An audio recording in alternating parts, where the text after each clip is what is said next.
નમસ્કાર દર્શક મિત્રો, એસડી ન્યૂઝ ગુજરાતી ચેનલ પર આપનું સ્વાગત છે અને હું આપની સાથે વૈશાલી પોબારું કરીશું નજર આજના સમાચાર પર। ભરૂચથી આજે ભરૂચમાં નર્મદા મૈયાની નદીના કિનારે એક સાયકલિસ્ટ દીપક પ્રધાન ઓડિશા કટક જિલ્લાથી આવી પહોંચતા ભરૂચના પ્રખ્યાત સાયકલિસ્ટ શ્વેતા વ્યાસ દ્વારા શેરપુરા ગામે સ્વાગત કરવામાં આવ્યું।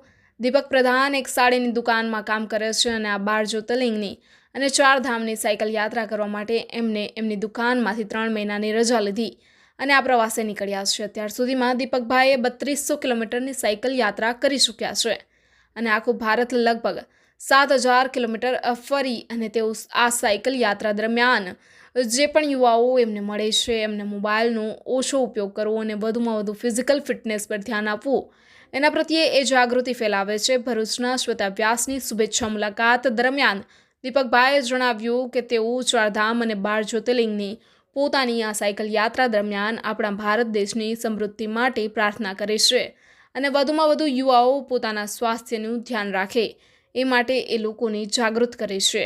Reporter Jayesh Prajapati, SD news Gujarati, Bharuch. નમસ્તે ભરૂચ। આજે હું સાયકલિસ્ટ શ્વેતા વ્યાસ બીજા એક સાયકલિસ્ટ દીપકભાઈ પ્રધાન ને લઈને આવી છું। દીપકભાઈ આપણા ભરૂચમાં કટક ઓડિશાથી આવ્યા છે અને મધ્યપ્રદેશ, છત્તીસગઢ થઈને ગુજરાતમાં આવી ચૂક્યા છે। લગભગ 3000 કિલોમીટરની સાયકલિંગ કરીને 12 જ્યોતિર્લિંગ અને 4 ધામની યાત્રા કરવા નીકળ્યા છે।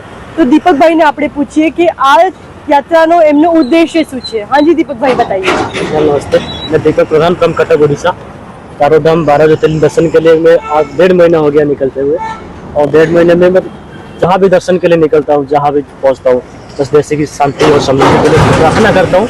और सबसे मेन जरूरी जो है आपका फिजिकल फिटनेस, जो कि हर कोई इग्नोर करता है उसको, उसके लिए हर किसी को प्रेरित करता हूँ। और सबसे मतलब कहीं ज़्यादा स्टेट ढूंढ चुका हूँ मैं अभी, लेकिन गुजरात में जो रिस्पॉन्स मुझे मिला बहुत अच्छा लगा है सच में। थैंक यू दीपक जी, आपका भरूच में स्वागत है।